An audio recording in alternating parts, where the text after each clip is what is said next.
6h30, 9h, la matinale. Bonjour Isabelle de Gomin. Bonjour Stéphanie. Ce matin, dans votre édito, vous nous invitez à applaudir le soir à 20h, mais pas n'importe qui. Oui, vous êtes sans doute nombreux parmi ceux qui nous écoutaient le soir à applaudir le personnel de santé, et ce personnel de santé le mérite amplement. Mais je vous propose aussi ce soir en particulier d'avoir une pensée plus spéciale pour d'autres personnes, souvent cachées, parfois méprisées, sous-payées, et qui malgré tout continuent à faire leur travail. Ce sont les aides-soignantes auprès des personnes âgées dépendantes, qu'elles travaillent en EHPAD ou à domicile. Alors pourquoi ? Parce que vous savez que déjà ces établissements présentent une situation dégradée.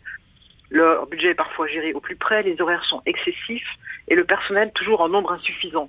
Il y a eu beaucoup d'enquêtes, de rapports parlementaires ces derniers mois qui l'ont bien montré.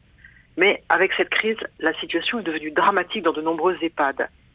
J'en veux pour preuve un courrier qui a été adressé vendredi dernier au ministre des Solidarités et de la Santé, Olivier Véran, et qui a été révélé par France Info, dans lequel les professionnels du secteur ont demandé de manière urgente plus de moyens, rappelant que les personnes âgées constituent, disent-ils, une cible à très haut niveau d'exposition au risque d'infection au coronavirus, et que la situation était préoccupante pour toutes les personnes qui y travaillent.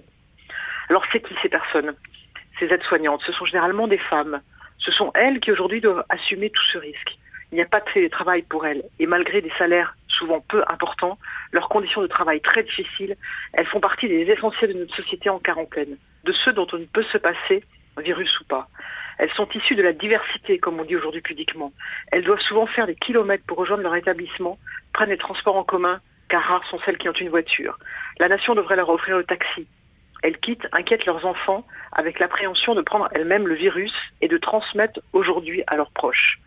Un certain nombre ne va aujourd'hui plus travailler et les EHPAD, qui se contentaient de les payer au lance-pierre, récoltent la monnaie de leur politique salariale. Mais d'autres, la majorité, restent engagées, malgré les heures de trajet, malgré le sous-effectif, malgré aussi l'angoisse des personnes âgées un peu perdues, privées de visite, devant souvent rester enfermées dans leur chambre et dont les réactions ne sont pas toujours évidentes à gérer, malgré aussi le manque de médecins disponibles. Alors oui, ce soir, on peut applaudir aussi ces invisibles-là, les seuls à assurer aujourd'hui un lien d'humanité avec nos plus anciens. Merci beaucoup Isabelle pour cet hommage au personnel des EHPAD qui prennent soin des personnes âgées. Ce soir, c'est compris à 20h. On les applaudit, ainsi bien sûr que les soignants.